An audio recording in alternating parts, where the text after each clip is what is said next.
कर्मचारियों से 10% ज़्यादा पेंशन मिलेगी। इसमें यह भी प्रावधान था कि आपकी पूरी पूंजी वापसी भी होगी। इसमें यह भी प्रावधान था कि आप पूरे वेतन पे अगर पेंशन चाहते हो तो पूरे वेतन, लेकिन ये धीरे धीरे ये प्रावधान इन्होंने खत्म करते गए ईपीएफओ। जैसे 2008 में इन्होंने आरओसी जो रिटर्न ऑफ कैपिटल पूंजी वापसी का मुद्दा ही वहां से हटा दिया, तो अभी आपके पैसे वापस नहीं मिलेंगे। तो ये जो प्रावधान धीरे धीरे इन्होंने खत्म करके स्कीम को लंबा बनाया। इसमें पहले 12 महीने का औसत लेकर पेंशन तय होती थी, अभी 60 महीने का औसत ले रहे, तो उसमें और पेंशन कम हो गई। तो इस प्रकार ये जो अन्याय हुए, इसके खिलाफ कई संगठनों ने आवाज उठाई। हम उनके प्रति कृतज्ञ हैं, आभारी हैं। लेकिन हुआ ये शायद कि विभिन्न विचारधाराओं की होने की वजह से ये संगठनें इकट्ठा नहीं हो पाई और देश भर में देश ना हो, सिर्फ कामगारों का काम करे, सिर्फ पेंशन धारकों का काम करे और पूरे देश से समर्थन जुटा के इस लड़ाई को लड़े एज अ सामाजिक लड़ाई के तौर पे। तो इसीलिए है एनएससी का जन्म हुआ। तो नेशनल एजुकेशन कमेटी आप सभी श्रद्धेय भाई बहनों की वजह से ये कमेटी बनी और आज आपकी कृपा से, आपके सहयोग से 27 राज्यों में एक कमेटी है।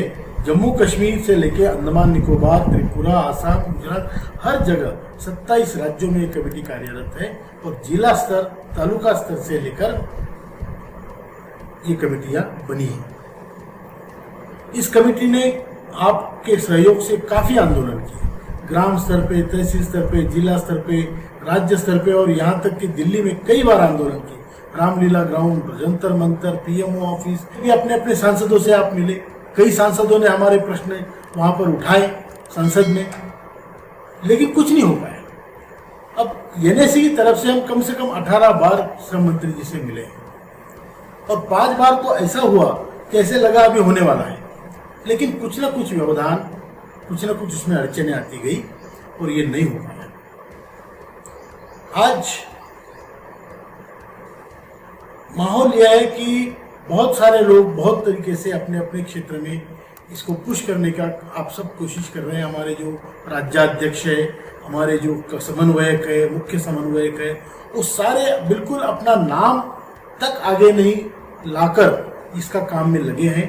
वो बिल्कुल नेमलेसली बट नॉट एमलेसली अपने ध्येय के प्रति बिल्कुल प्रतिबद्ध है। 4 मार्च 2020 को हम आदरणीय मथुरा की जो सांसद महोदया है, आदरणीय हेमा मालिनी जी, उनके माध्यम से, उनकी अगुवाई में हम हमारे आदरणीय प्रधानमंत्री नरेंद्र जी मोदी से मिले और उन्हें हमने उनको उसी दिन पीएमओ के राज्य मंत्री ने, जो आदरणीय जितेंद्र सिंह जी ने, सचिवों की बैठक बुलाकर उनको ये निर्देश दिए और ये काम आगे बढ़ा। अब इस घटना को 5 महीने हो गए। बीच में 2 जुलाई में हेमा मालिनी जी ने मोदी जी को, आदरणीय मोदी जी को रिमाइंडर भी भेजा और उसके ऊपर अभी जो कुछ कार्यवाही या चर्चा चल रही है, लेकिन हम स्वस्थ नहीं बैठे हैं और हमारा काम जल्दी होगा। क्योंकि देखिए, देश के इतने बड़े नेता ने, प्रधानमंत्री जी ने हमें बुला के आश्वासित किया है और ये बोला है कि ये काम तुरंत करेंगे।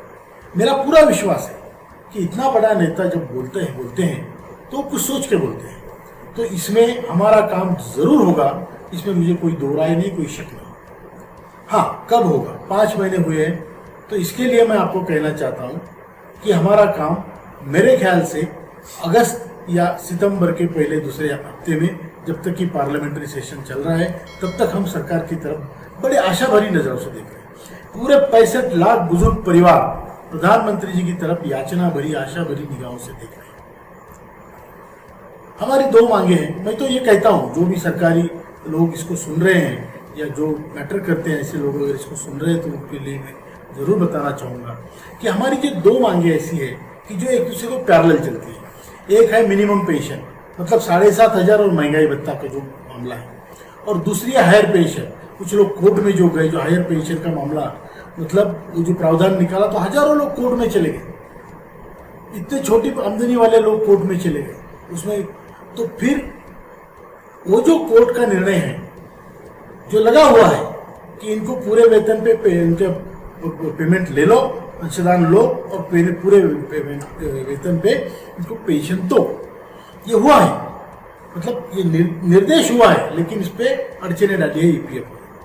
अगर ये दोनों मांगे एक साथ अगर पूरी हो जाए तो मैं किसी को भी आश्वासित करने के लिए तैयार हूं कि मैक्सिमम लोग मिनिमम पेंशन की तरफ जाएंगे, जो 7,500 और महंगाई भत्ता है, क्योंकि हायर पेंशन में कोर्ट के निर्णय में महंगाई भत्ता नहीं है और ये पूरा प्रॉब्लम ही सॉल्व हो जाएगा। अब ये चाहे मंत्री जी या जो भी रिस्पॉन्सिबल लोग इसको सुन रहे हैं, उनके लिए मैं ये कहना चाहता हूं। दूसरी बात, हम लोगों ने अब तक आपने जो भी कोशिशें हर जगह की है वो करते रहिए, आप पीछे नहीं हटिए। हम लोग अपना हक लेने बगैर निश्चिंत नहीं बैठेंगे, शांत नहीं बैठेंगे। हम हमारी स्थिति उस याचक जैसी है जो दरवाजे पे कटोरा लेके खड़ा है, लेकिन हम भिखारी नहीं है। हम वो याचक है जो श्राप भी दे सकता है और वरदान भी दे सकता है। हमें सम्मानित तरीके से हमारी मांग पूरी होनी चाहिए और इसके लिए हम कार्यरत हैं, कार्यरत रहेंगे। हमारी श्रद्धा 65 लाख परिवारों के प्रति हमारी श्रद्धा है, हमारी निष्ठा है। हम किसी पॉलिटिकल पार्टी के नहीं हैं, लेकिन उसके लिए हमें सबको फिर से एक बार सितंबर के एंड में हम संगठित होंगे। जो कुछ उस समय तक निर्णय होते हैं उस पर हम विचार करेंगे और अगली रणनीति हम तैयार करेंगे। फिर आगे चल के हमें करना क्या है, उसमें सभी के हम आपसे सजेशन भी लेंगे। तो ये मेरा आज का कहना था। मैं आपको आपके स्वास्थ्य के लिए, आपके परिवार के स्वास्थ्य के लिए शुभकामनाएं देता हूं। और ये इतना जरूरी मुद्दा इसलिए है कि हमारे लोग रोज मर रहे हैं। आज वृद्ध लोग हैं, हमारी एक दिन ऐसा जाता नहीं जिस दिन की सुबह श्रद्धांजलि से शुरुआत ना हो। और इसलिए मैं ये मुद्दा हम प्रधानमंत्री जी को मैं निवेदन करता हूं, जाहिर निवेदन करता हूं कि ये जल्दी से जल्दी इस मुद्दे का हल निकलना चाहिए, नहीं तो एक दिन सारी जनता खत्म हो जाएगी और फिर उसके बाद इसका कोई अर्थ भी नहीं बचेगा। इसलिए मैं बहुत आदरपूर्वक प्रधानमंत्री जी को ये कहना चाहता हूं कि सर, आपने बहुत अच्छा निर्णय लिया है, लेकिन उस निर्णय पे अमल भी इतनी जल्दी होना चाहिए।